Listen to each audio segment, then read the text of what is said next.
इस लेक्चर में हम जो भी हमने अभी तक पढ़ा उसको क्विक रिवीजन करेंगे, फास्ट एक ओवरव्यू करेंगे, और उसके अलावा इसमें कुछ क्वेश्चन आंसर दिए हैं लास्ट में टॉपिक में, उनको हम देखेंगे कि यस उसका आंसर हम करने के कैपेबल है या नहीं है, हमने वो पढ़ा या सही पढ़ा या नहीं पढ़ा। तो पूरा हम इस तरह से देखेंगे इसे। बट बिफोर स्टार्टिंग दैट कुछ बातें आपके सीए क्लियर करने में काफ़ी महत्वपूर्ण हो सकती हैं, तो मैं आपको बताना चाह रहा हूँ।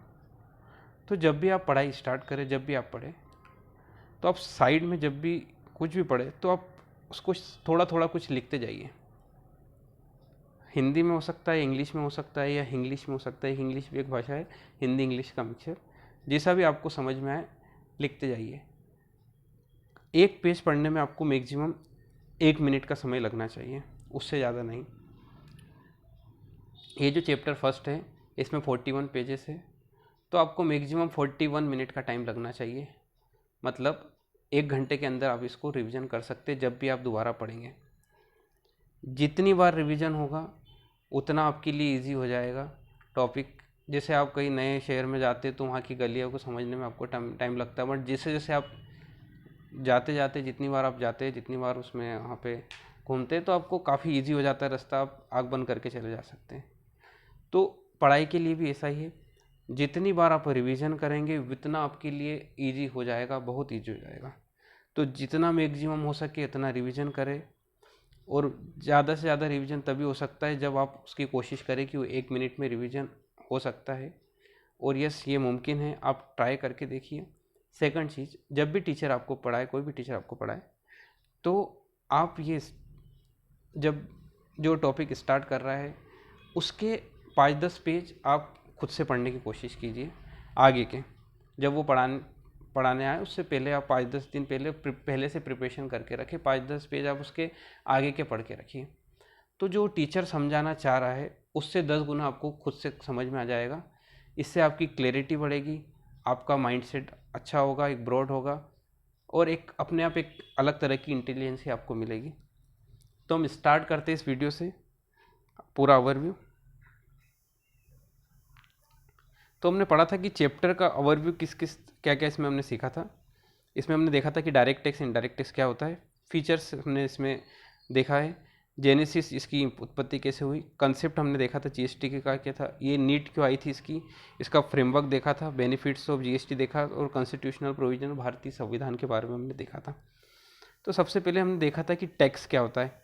तो tax is nothing but money that people have to pay to the government which is use to provide public services. Tax कुछ भी नहीं होता है, गवर्नमेंट जो है पब्लिक आम पब्लिक से या दूसरे लोगों से जो टैक्सेबल लिमिट में आते हैं उनसे टैक्स कलेक्ट करती है और यूज़ करती है, पब्लिक सर्विसेज में यूज़ करती है। अब इसके बाद हमने टाइप्स देखे थे, डायरेक्ट टैक्स और इनडायरेक्ट टैक्स के टाइप क्या क्या होते हैं।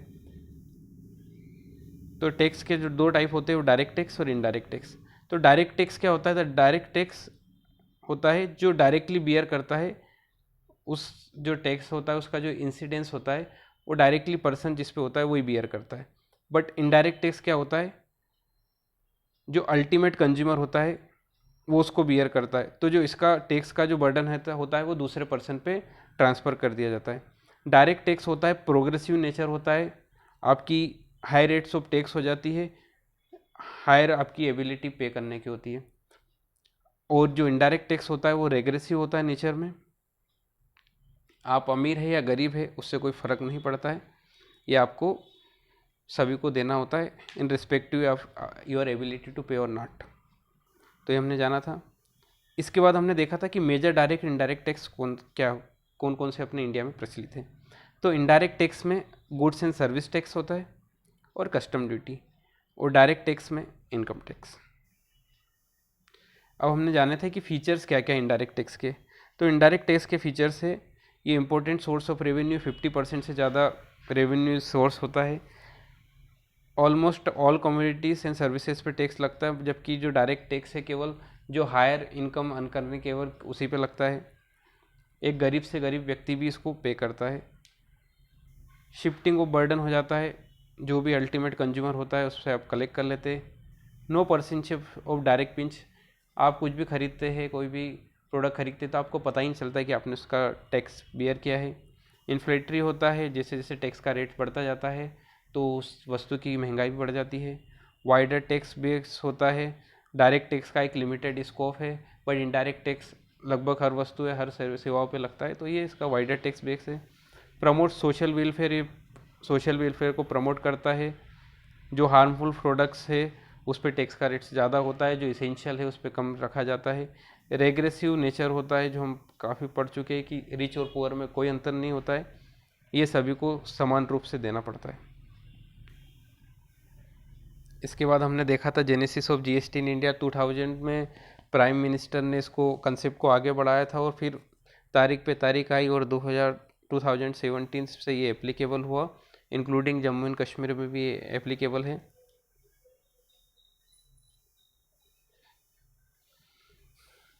उसके बाद हमने कंसेप्ट देखा था कि किस कंसेप्ट पे जीएसटी आया, तो ये वैल्यू एडेड टैक्स होता है, जो भी आप वैल्यू एडिशन करते हैं उस पर टैक्स का अमाउंट बढ़ जाता है। Continuous chain of tax credit, जो भी आपको इनपुट क्रेडिट होता है वो आपको मिलता जाता है, कहीं पे भी चेन इसका ब्रेक नहीं होता है। जैसे अर्लियर जो होता था कि एक्साइज, जब आप केवल स्टेट में रजिस्ट्रेशन है आपका वेट में, तो आपको जो एक्साइज ड्यूटी लग कर आई उसका आपको इनपुट क्रेडिट नहीं मिलता था, तो इसमें continuous chain of tax credit है, आपको हर स्टेज पे टैक्स का क्रेडिट मिलेगा। Burden borne by final consumer, जो फाइनल कंज्यूमर होता है उस पर आप बर्डन शिफ्ट करते जाते हैं। No cascading of taxes, tax पे टैक्स नहीं लगता। जैसे अर्लियर रिजाइम में पहले मैन्युफैक्चरिंग स्टेट पे एक्साइज ड्यूटी लगता था, तो पहले जैसे बेसिक प्राइस 10,000 रुपीज़ हो गया, उस पर एक्साइज ड्यूटी लगा 12.5% से, तो 12,500 रुपीज़ हो गया। नाउ देन आफ्टर जो भी जीएसटी का रेट्स होता था एप्लीकेबल होता था, तो नाउ ये होता था टैक्स पे टैक्स होता था, तो यहाँ पे कैस्केडिंग ऑफ टैक्सेस नहीं है, तो इसका ये बेनिफिट हमने देखा था। अब जीएसटी का नीड क्यों आया, हमने वो देखा था कि जो भी इसकी प्रॉब्लम्स थी, क्या क्या डिफिशियंसी थी। तो पहले डबल टैक्सेशन लग जाता था कहीं कहीं पे। जो गुड्स एंड सर्विसेज की डेफिनेशन काफ़ी ब्लर थी, दोनों state government and central government लड़ते रहते थे कि ये मेरा रेवेन्यू है, तो काफ़ी सारी प्रॉब्लम्स थी, उसको मिटिगेट करने के लिए आया गया। जो एक्साइज ड्यूटी लगता था उसमें वेट का रिबेट नहीं मिलता था, या वेट में एक्साइज का रिबेट नहीं मिलता था, तो ये काफ़ी प्रॉब्लम थी, तो उसको मिटिगेट करने के लिए आया। इसके अलावा जो लग्जरी टैक्स लगते थे, इंटरटेनमेंट्स लगते थे, सब कुछ लगते थे, ये वेट के अंदर भी इंक्लूड नहीं थे, अब सभी को इंक्लूड कर दिया गया है। इसके अलावा एक जब आप इंटर स्टेट सप्लाई करते थे तब सीएसटी लगता था, तो उसका भी आपको इनपुट नहीं मिलता था। इसके अलावा सर्विस टैक्स, एक सर्विस का जो दायरा है काफ़ी बढ़ता जा रहा है, रेवेन्यू बढ़ता जा रहा है और कलेक्शन भी बढ़ता जा रहा है, तो ये जो स्टेट्स हैं उसका रेवेन्यू नहीं मिलता था, तो इसके कारण भी इसको लगाना स्टेट्स के लिए फ़ायदेमंद था। अब इंडिया में जो फ्रेमवर्क है वो जीएसटी का किस तरीके से, तो ड्यूल जीएसटी आया, जो भी टैक्स लगेगा वो उसका रेवेन्यू दोनों पार्ट में मिलेगा, स्टेट और सेंट्रल दोनों को उसका रेवेन्यू मिलेगा, तो इसका ड्यूल जीएसटी आया हमारे यहाँ पर। इसके अलावा जब भी आप कोई ट्रांजैक्शन करेंगे तो सीजीएसटी एचजीएसटी लगेगा, या यूटीजीएसटी लगेगा, या इंटर स्टेट सप्लाई करेंगे तो आईजीएसटी लगेगा। तो हमने इसमें देखा था कि किस किस तरीके से लगेगा। हमें चार्ट समझ लेते, चार्ट से काफ़ी ईजी है। लाइक स्टेट 1 से स्टेट 1 में गया तो सीजीएसटी और एचजीएसटी लगेगा। स्टेट 2 से स्टेट 2 में यदि ट्रांसफ़र हुआ तो सीजीएसटी और एचजीएसटी लगेगा, बट यदि स्टेट 1 से स्टेट 2 में गया तो नाउ आईजीएसटी लगेगा। इसी तरीके से अगर स्टेट 2 से यूनियन टेरिटरी में गया तो आईजीएसटी लगेगा। इसके अलावा union territory to union territory गया तो सीजीएसटी एंड यूटीजीएसटी लगेगा। इसके अलावा अगर फॉरेन टेरिटरी है उससे या तो यूनियन टेरिटरी में आया, या स्टेट 1 में आया, या स्टेट 2 में आया, तो आईजीएसटी चार्ज होगा। तो इस चार्ट से हमने समझा था, काफ़ी इजी चार्ट है। इसके अलावा लेजिस्लेटिव फ्रेमवर्क इसका देखा था हमने, सिंगल लेजिस्लेशन है सीजीएसटी, सभी एक ही लेजिस्लेटिव फ्रेमवर्क पे काम करेंगे। Classification of goods and services, classification जो उनका गुड्स किया गया HSN कोड्स के हिसाब से उसका क्लासिफिकेशन किया गया है। रजिस्ट्रेशन का रिक्वायरमेंट कब कब है हमने देखा था, रजिस्ट्रेशन का लिमिट बताया गया है कि 10 लाख या 10 लाख से ऊपर जो भी है गुड्स एंड सर्विसेज अगर इन स्टेट्स की हो जाती है, मणिपुर, मिजोरम, नागालैंड और त्रिपुरा, तो उनको जीएसटी रजिस्ट्रेशन लेना कंपलसरी है। 20 लाख की लिमिट है गुड्स एंड सर्विसेज की इन स्टेट्स के लिए। अरुणाचल प्रदेश, मेघालय, सिक्किम, उत्तराखंड, पांडिचेरी और तेलंगाना के लिए 20 लाख का है। और इसके अलावा जो स्टेट्स बच गई वो 20 लाख तो सर्विसेज के लिए, 40 लाख गुड्स के जो है जम्मू एंड कश्मीर के लिए है, असम के लिए, हिमाचल प्रदेश और जो भी स्टेट्स बच गए लाइक मध्य प्रदेश, राजस्थान, उनके लिए 20 लाख सर्विसेज के लिए रहेगा और 40 लैक्स गुड्स के लिए रहेगा। कंपोजिशन स्कीम हमने देखा था कि जो स्मॉल बिजनेस है उनको बिजनेस ईजी करने के लिए सिंपलिंग मेथड दी गई है, इसको हम आगे डिटेल में पढ़ेंगे। एग्जम्पशंस दी गई है, जहाँ जहाँ पर बेसिक इसेंशियल गुड्स है उनके लिए एग्जम्पशन दी गई, उन पर टैक्स ना लगे। सीमलेस फ्लो ऑफ क्रेडिट है, लाइक अर्लियर इनपुट क्रेडिट का सीमलेस फ्लो नहीं हो पाता था, but now it is easy to take credit. इसके अलावा फिर हमने एग्जाम्पल पढ़ा था कि किस किस तरीके से आपको CGST HGST का आपको चार्ज करना है और किस किस तरीके से आपको इनपुट क्रेडिट मिलेगा।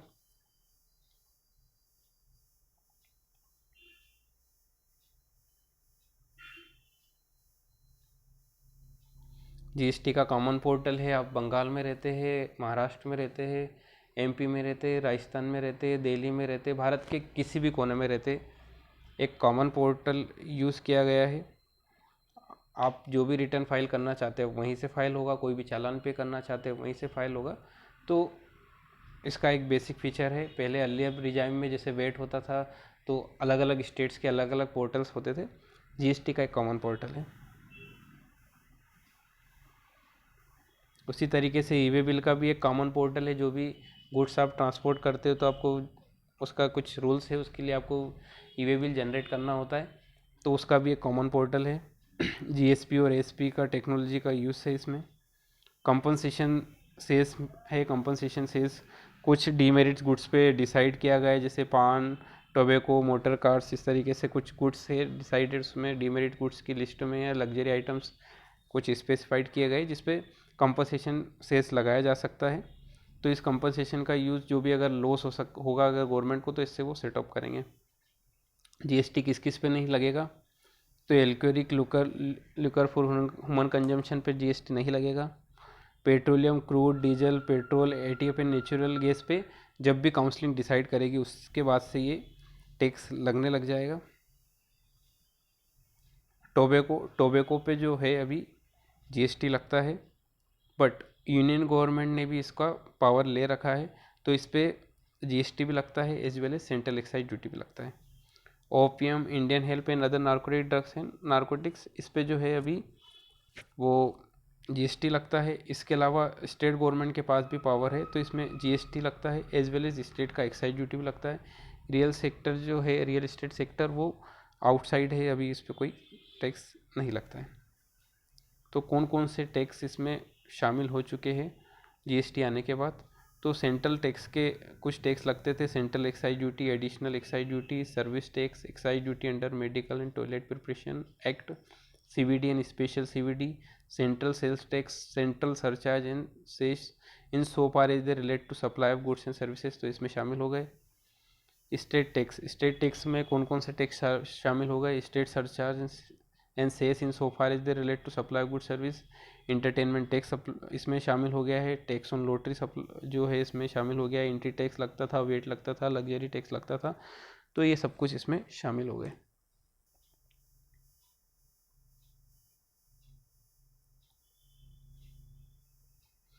अब क्या क्या बेनिफिट्स हुए GST का।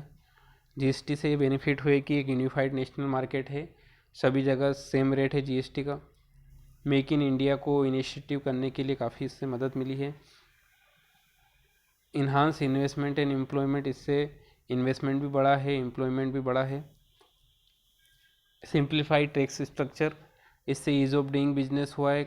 पहले काफ़ी सारे अलग अलग टैक्स के आपको कंप्लायंस करने होते थे, अलग अलग रजिस्ट्रेशन होते थे, अलग अलग एक्ट में सभी का डेडलाइन से पे करने का, सभी का अलग अलग प्रोसीजर है, तो आपको बिजनेस काफ़ी इजी हो गया है। एक सिंगल टैक्स है।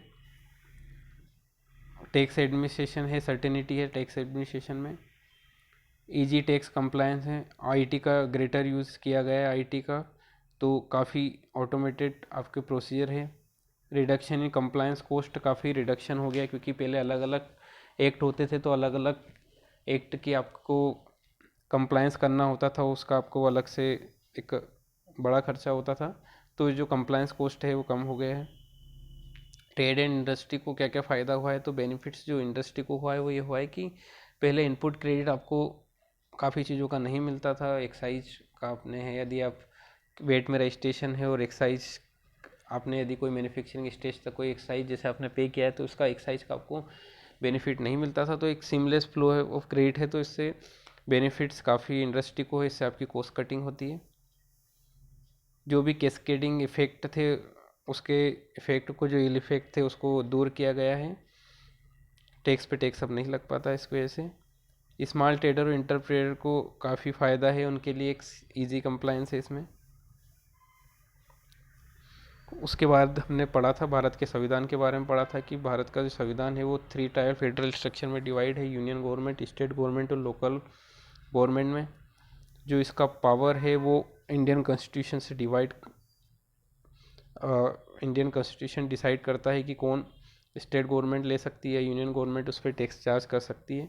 तो जीएसटी इम्प्लीमेंट करने के लिए इसको कुछ अमेंडमेंट करने पड़े थे। जो भी टैक्स होता है वो यदि वो not in conformity with the constitution है तो वो अल्ट्रा वायरस होता है, इलीगल होता है और वॉइड होता है। इसके बाद हमने पढ़ा था इसका आर्टिकल 265 पढ़ा था, जिसमें कि कोई भी टैक्स लिवाइड नहीं किया जा सकता है, कलेक्टेड नहीं किया जा सकता एक्सेप्ट अथॉरिटी ऑफ लॉ। अगर वो फिर भी इम्प्लीमेंट कर दिया है तो वॉइड होगा, इलीगल होगा। 245 में हमने पढ़ा था आर्टिकल में कि उसमें रिलेशनशिप बताई गई यूनियन स्टेट्स के बीच में।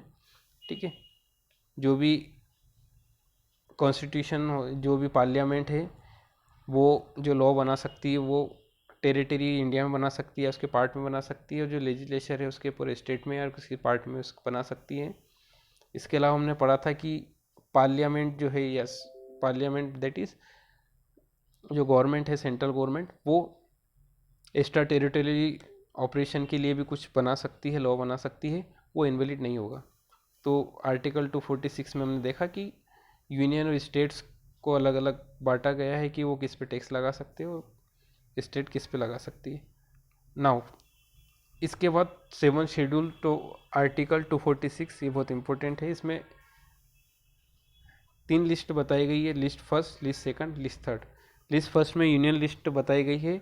It contains the matter in respect to which parliament central government है exclusively right to make laws. First में एक्सक्लूसिव राइट है सेंट्रल गवर्नमेंट का। स्टेट 2 है स्टेट की लिस्ट, जिसमें स्टेट गवर्नमेंट को एक्सक्लूसिव पावर है। और कॉन्करेंट लिस्ट है जिसमें सेंट्रल और स्टेट दोनों को पास पावर है। अब इसको अमेंडमेंट करने की ज़रूरत क्यों पड़ी थी, तो हमने इसमें देखा था कि कुछ टैक्स जैसे वेट वाला, यदि पहले यदि गुड्स ट्रेडर है अगर वो गुड्स ट्रांसफ़र करता था तो ओनली वेट लगता था, इसमें केवल जो रेवेन्यू है वो स्टेट को ही मिलता था। इसी तरह से यदि मैन्युफैक्चरिंग है तो उसमें एक्साइज मिलता था, केवल सेंट्रल को मिलता था। यदि कोई सर्विसेज दी तो उसका जो रेवेन्यू है केवल उसको सेंट्रल गवर्नमेंट को मिलता था। तो काफ़ी उस पर लिस्ट में चेंजेस करना था जिससे जो रेवेन्यू है शेयर करना कर सके, इसलिए इस तरीके से इसको अमेंडमेंट किया गया था। तो जो अमेंडमेंट किए उसके जो बेसिक हमने जो इम्पोर्टेंट सेक्शन थे वो आर्टिकल थे वो 246A में किया गया था, जिसमें बताया गया था the legislature of every state have power to make laws with respect to goods and services tax impose by the union or such state. इसके बाद हमने देखा था कि पार्लियामेंट के पास अब एक्सक्लूसिव पावर है with law with respect to goods and services tax where the supply of goods or services or both tax place in the course of inter state trade और कॉमर्स। जो inter state supply होता है उसमें parliament को power है कि वो कुछ लॉ बना सकता है। तो हमने इस तरीके से इसमें देखा था। इसके अलावा हमने देखा था कि petroleum, high speed diesel, motor speed, natural gas, इस पर भी काउंसिलिंग डिसाइड करेगी कब से इसमें स्टार्ट हो जाएगा।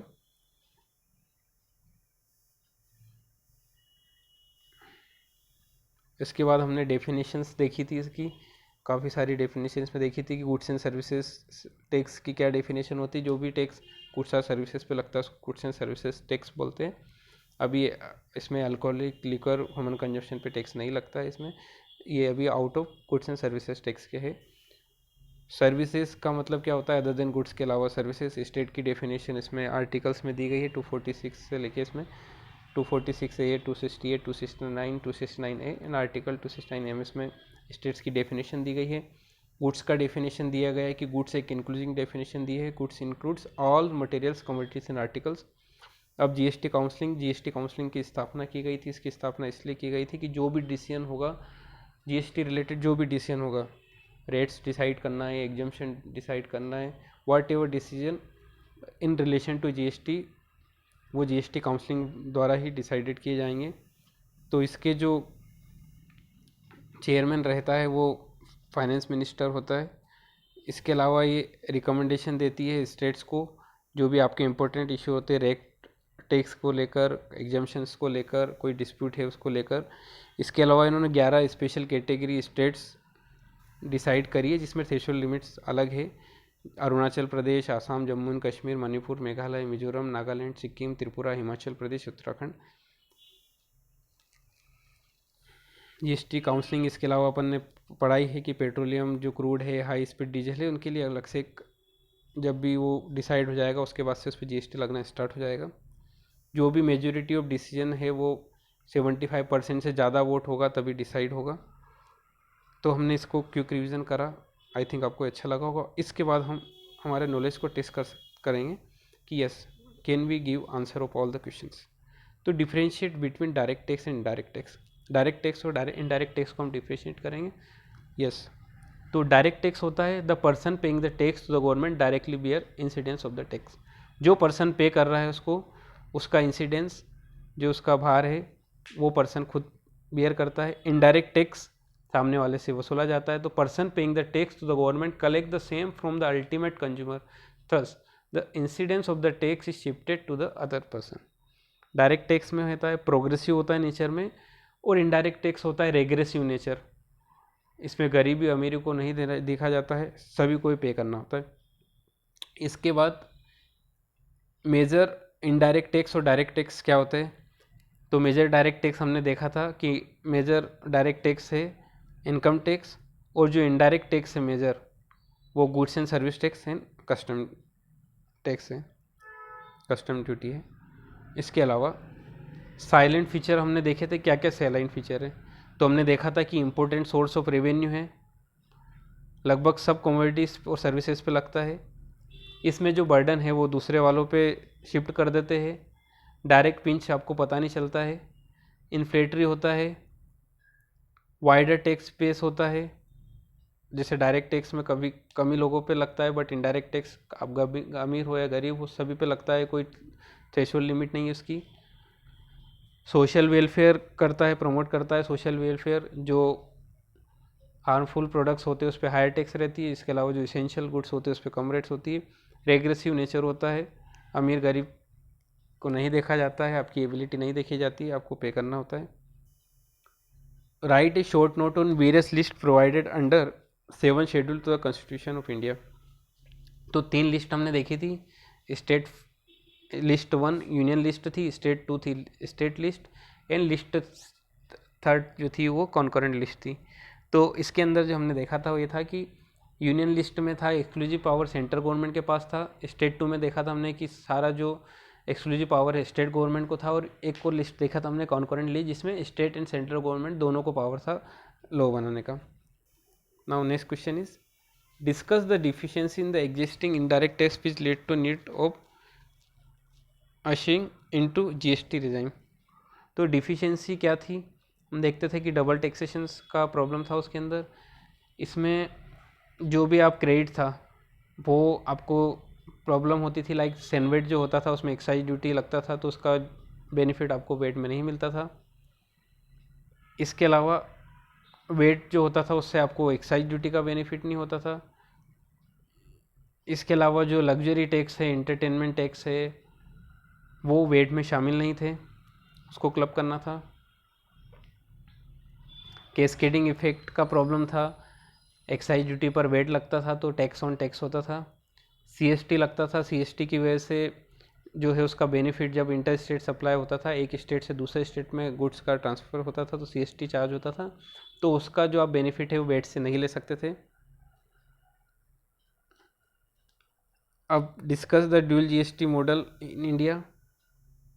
तो इंडिया में जो है ड्यूल जीएसटी मॉडल हमने देखा है कि जो सेंट्रल गवर्नमेंट और स्टेट गवर्नमेंट दोनों इस पे इसका रेवेन्यू शेयर होता है। इसके अलावा हमने देखा था इसमें list the central state levies which has been subsumed in GST in India. कौन कौन से टैक्स जीएसटी में शामिल हो गए।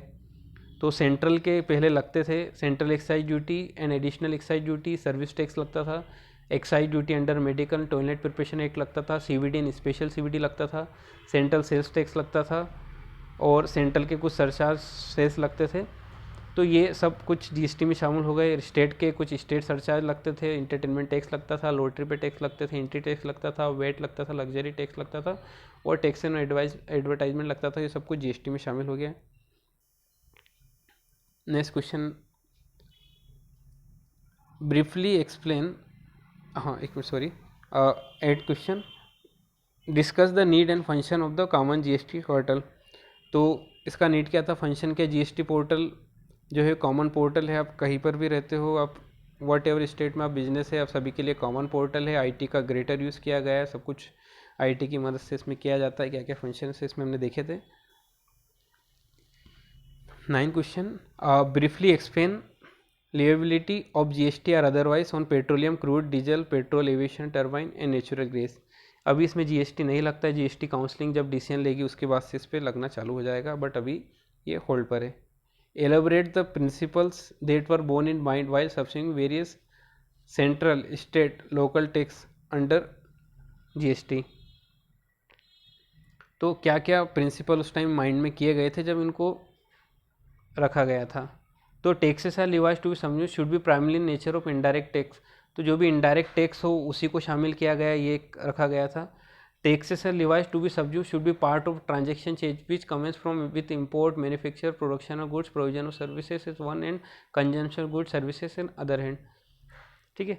The subsidy of the tax should result in free flow of credit, interstate and interstate supply. Free flow of credit होना चाहिए, interstate और इंटरस्टेट आप कुछ भी सप्लाई करें इसका फ्री फ्लो होना चाहिए। रेवेन्यू का फेयरनेस होना चाहिए, रेवेन्यू जो भी स्टेट का है या सेंट्रल का है वो उसमें फेयरनेस होना चाहिए। तो ये प्रिंसिपल कुछ माइंड में रखे गए थे जब वेरियस टैक्स था, जब उसको सब्स्यूम किया गया था जीएसटी के अंदर। जीएसटी सिंप्लीफाइड टैक्स स्ट्रक्चर, इसको आप एक्सप्लेन कीजिए, जस्टिफाई द स्ट्रक्चर। तो GST simplified tax structure, the statement justified है। ये एक सिंपलर टैक्स है, पहले काफ़ी सारे टैक्स होते थे, तो ये एक सिंगल टैक्स है, बिजनेस से काफ़ी इजी हो गया है।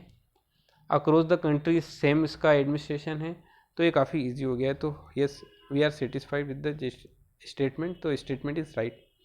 List the advantage that GST accrue to the trade industry. तो ट्रेड इंडस्ट्री को क्या क्या बेनिफिट्स हुए थे। तो इंडस्ट्री को बेनिफिट हुआ था कि ये जो भी आप इनपुट क्रेडिट है आपको मिलता है इसका, लाइक जैसे आप पहले एक्साइज में होता था तो आपको सेनवेट एक्साइज जैसे सेनवेट को आप वेट से एडजस्ट नहीं कर सकते, तो यहाँ पे सीमलेस फ्लो है क्रेडिट का। इल इफेक्ट ऑफ कैस्केडिंग जो है टैक्स पे टैक्स लगता था, उसके जो इल इफेक्ट्स है उसको दूर किया गया है। स्मॉल ट्रेडर बिजनेस के लिए कंपोजिशन जैसी स्कीम लाई गई है। इसके अलावा काफ़ी इजी कंप्लायंस है, तो ये स्मॉल ट्रेडर्स एंड एंटरप्रेन्योर को भी ये काफ़ी मदद करता है। और question 13, list the special category state as prescribe in article 279A of the constitution of India.